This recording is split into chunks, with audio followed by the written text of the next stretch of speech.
Ma première parole n'est pas écrite dans l'homélie, étant donné que les miasmes de l'hiver ont atteint quelque peu ma voix. Je voulais savoir si, au fond de la basilique, vous m'entendiez quand même. 5 sur 5, mon colonel.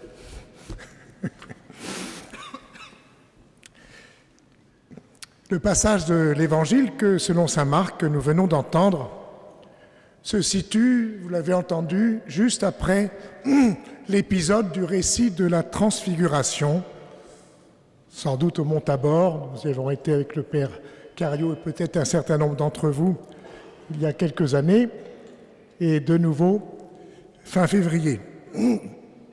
Jésus, Pierre, Jacques et Jean descendent de la montagne de la transfiguration. Et Jésus annonce à ses 3 compagnons que le Fils de l'homme sera relevé d'entre les morts.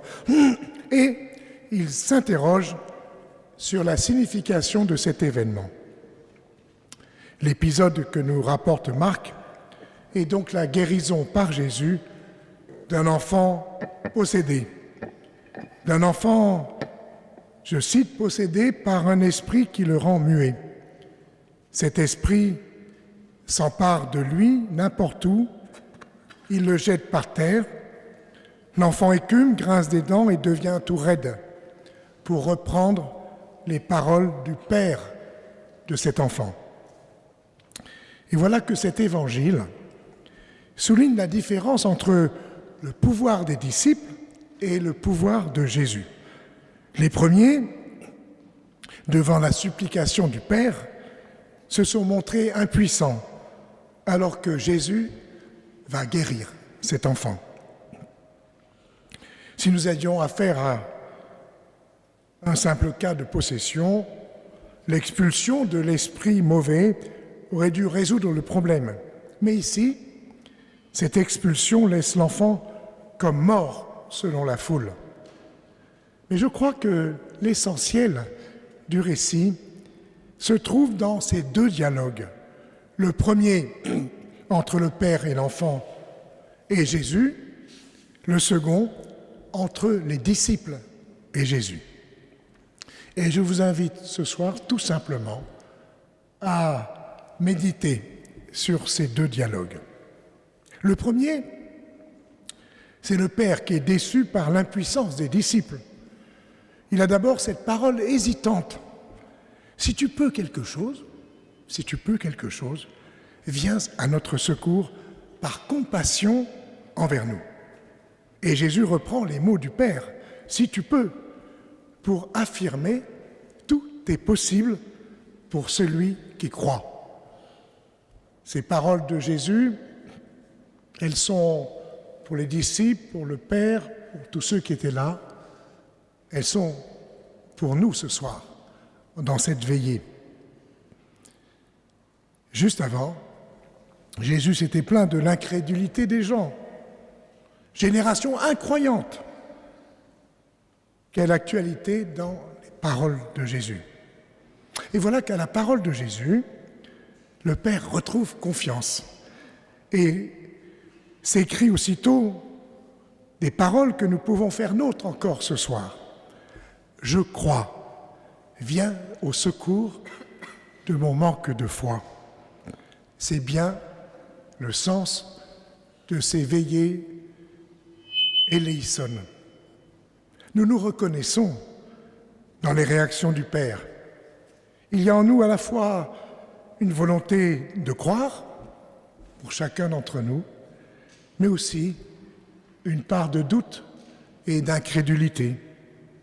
Et notre prière, ce soir, rejoint celle du Père.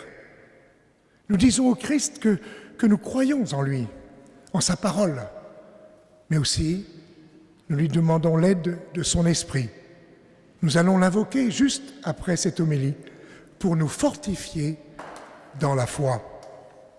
C'est cette prière que nous chantons parfois pour professer notre foi. Je ne peux pas la chanter, j'avais prévu, mais je ne peux pas. Oui, Seigneur, nous croyons, fais grandir en nous la foi. Nous prenons ainsi conscience que notre foi est en même temps un acte de confiance au-delà de nos doutes et en même temps un don de Dieu.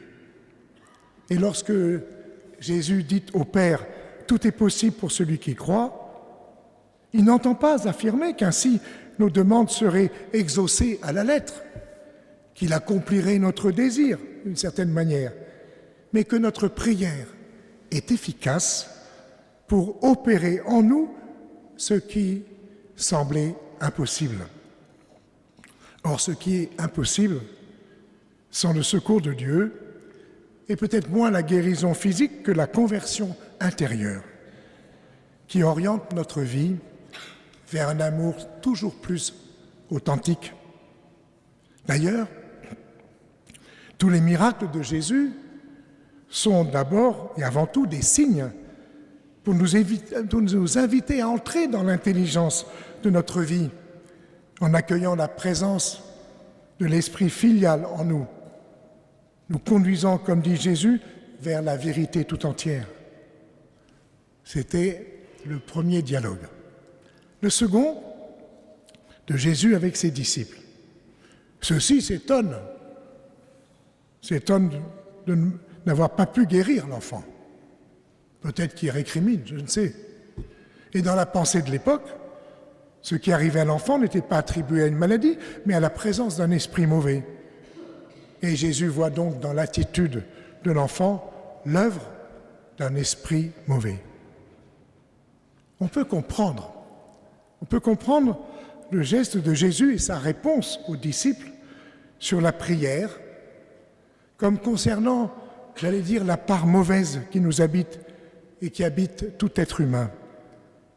Et voilà que Jésus rappelle que pour nous défendre de cette part mauvaise, c'est seulement à l'aide de la prière que nous pourrons nous convertir, que nous pourrons guérir.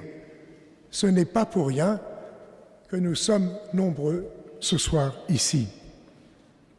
Ainsi, l'Évangile nous parle à travers la guérison physique de l'enfant, de la capacité de Jésus de guérir l'homme, de rendre quelqu'un à la vie au sens fort du mot, d'une vie blessée, d'une vie qui s'apparente à la mort. Jésus, par sa parole, en fait une vie debout. L'enfant devint comme un cadavre, de sorte que tout le monde disait « il est mort », mais Jésus, en lui prenant la main, le fit lever et il se mit debout. Ce verbe « se lever », « lever », est bien le même que les évangélistes utilisent pour parler de la résurrection de Jésus. Je lis actuellement les lettres que les catéchumènes adultes m'envoient pour me demander à être appelé aux 3 sacrements de l'initiation chrétienne. Et c'est exactement, pour beaucoup d'entre eux, cette expérience d'avoir rencontré le Christ leur donne la vie, alors qu'ils pensaient être humainement morts. On peut reconnaître déjà dans ce récit une figure du mystère pascal de la mort et de la résurrection de Jésus. Et cette tunique nous introduit au cœur même du mystère pascal. Voici le fruit de la prière, de notre prière, nous remettre debout afin de vivre, non pas d'abord d'une vie physique, c'est important, mais d'une vie spirituelle, celle qui construit en nous notre résurrection.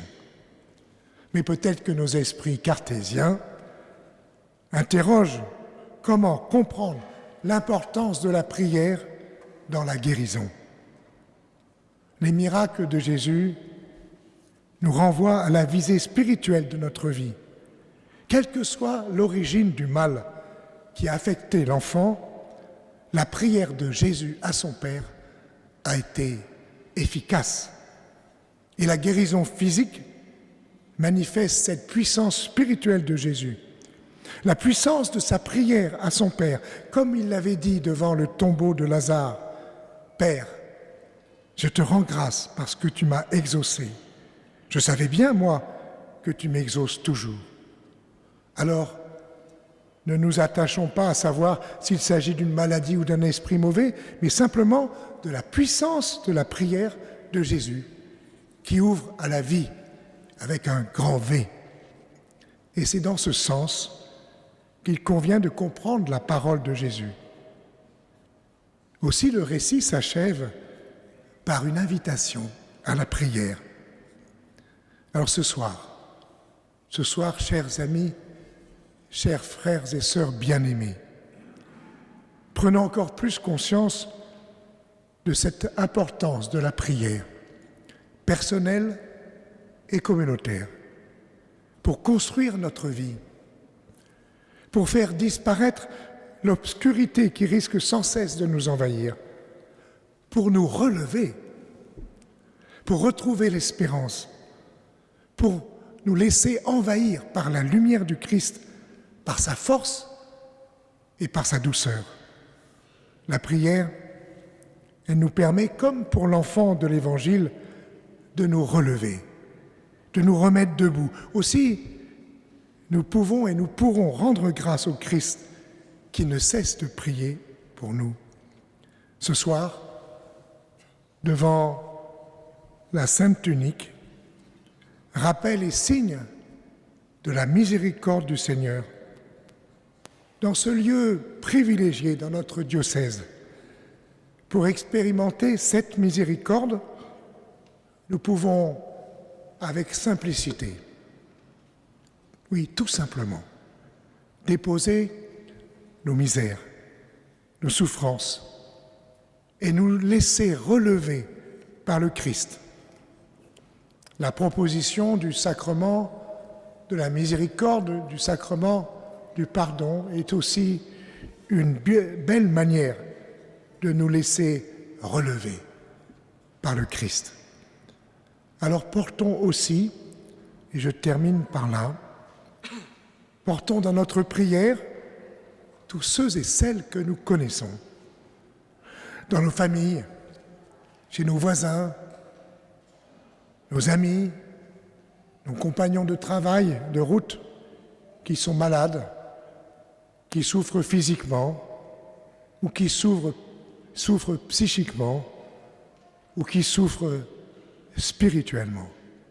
Oui, chers frères et sœurs en Christ, laissons-nous toucher, plus particulièrement ce soir, par la miséricorde de Dieu. Amen.